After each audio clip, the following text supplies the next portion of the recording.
Hello friends, welcome to my YouTube channel DevOps World.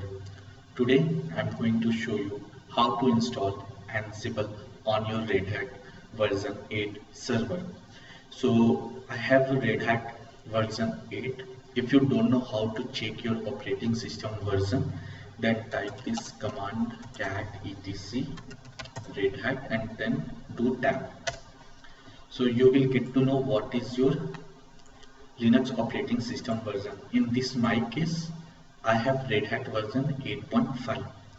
So today we are going to install Ansible. Before going to install Ansible, we have to take care prerequisites for Ansible. So basically Ansible works on Python. So before installing Ansible, we have to install Python version either 2 or version 3. So if you are using AWS EC2 Linux instead, means Red Hat AMI, so the Python 3 will be available on your server.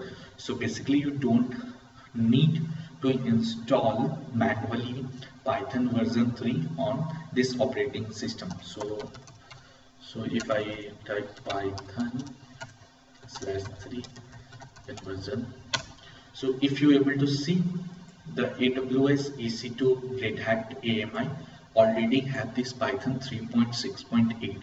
So manually I don't need to install Python on this server. But if you are not using AWS EC2, instead you are using any virtual machine or other operating system, other types of environment, then might be you need to install Python either 2 or 3 based on your convenience. So in my case, I have already this Python 3.6.8, so I don't need to install Python. So after installing Python, we are going to install Ansible. So in this case, either you can use Yum repository manager or you can use DNF. So if you are using AWS EC2 instead, so I highly suggest to use this DNF, because DNF is more powerful or upgradable version of Yum repository, and it gives you better understanding as well. So to install Ansible, you have to type the command DNF install Ansible. If you don't want to keep manual intervention like yes or no kind of command prompt, so you can add -y and it will not ask you yes or no kind of interaction view, and it will directly go and install the Ansible. But right now I'm not doing -y, because once I hit this command, so I would like to see you all the packages, what packages are actually going to install when you hit this command. So let's start. So if I have given this DNF install Ansible, now you're able to see we are going to install 2.9.27 architecture version, and they have one more dependency which is called SSS pass. So SSS pass, it's also one kind of very powerful module in Ansible to use this password authentication from local host to remote host. For this SS password is upcoming video, we will definitely learn about this SSS pass. For as of now, we just keep this aside. And another weak dependency is going to install Python. So basically guys, weak dependency is not meaning that it doesn't need weak dependency. The role of these packages might be very less as compared to this SSS path. So that's why here is showing that installing dependency, and here it is showing installing weak dependency. So if you do yes, so this all three packages will going to install one by one. It will go to first to install Ansible, then SSS pass, and this Python 3. So once you give yes, so now it started to installing all the necessary packages from your centralized server, and it will fetch all necessary dependency as well. So just wait few minutes to install this Ansible. So now Ansible has installed, guys. If you're able to see, we got this Ansible 2.9.27 version and this Python weak dependency which talked about few minutes ago, and this SSH part which is the compulsory dependency. So if I hit to check Ansible version, so do Ansible -- version. So after executing this command Ansible -- version, you able to see 2.9.27 version has installed. Apart from this, Ansible also give some of the very important information related to Ansible packages. So here the first one is config file.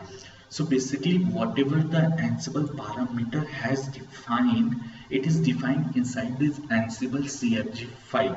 So what are the default values taken by the Ansible at the time of running Ansible commands, it is defined inside this Ansible.cfg file.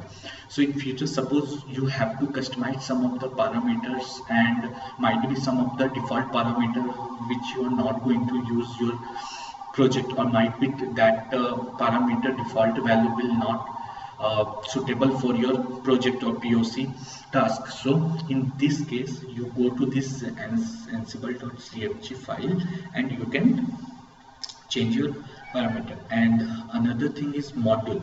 So basically whatever the command in the backend running when we hit this Ansible command, so basically it is there in module. So all the commands like ping command, SSH command, there are many commands are there which is called task as well. So those are defined inside this module. And also Ansible will show you where the module Python libraries are there. So it is there in this path. And also executable location. So basically executable location means where exactly your Ansible libraries has installed, /user/bin or /user/local/user/lib. So these are executable location where your main libraries are installed. And the last one is showing the Python version, the 3.6.8, so which already comes with this package, because I'm using this AWS EC2 Red Hat AMI. So by default this AMI has contained this Python 3.6.8 version. So guys, if I just do more and click this, so you able to see all these values which is commented. So these are values will uncomment based on your requirement, based on your convenient, how you are going to use these all parameters inside define this CFG file. So actually this is very small defined files, but you can define whatever the variables you need, you can define this CFG files. So if you go down here, we have this Jinja template extension as well. So many others plugins also will be there. So these are the plugins which helps to execute your Ansible command smoothly. So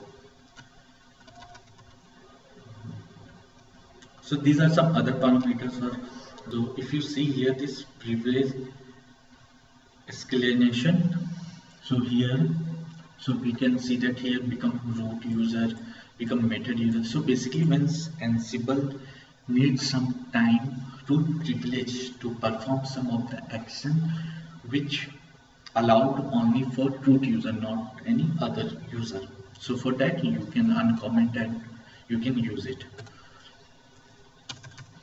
So for today guys, I showed you how to install your Ansible, and after installing Ansible, what are the information they have given by the Ansible.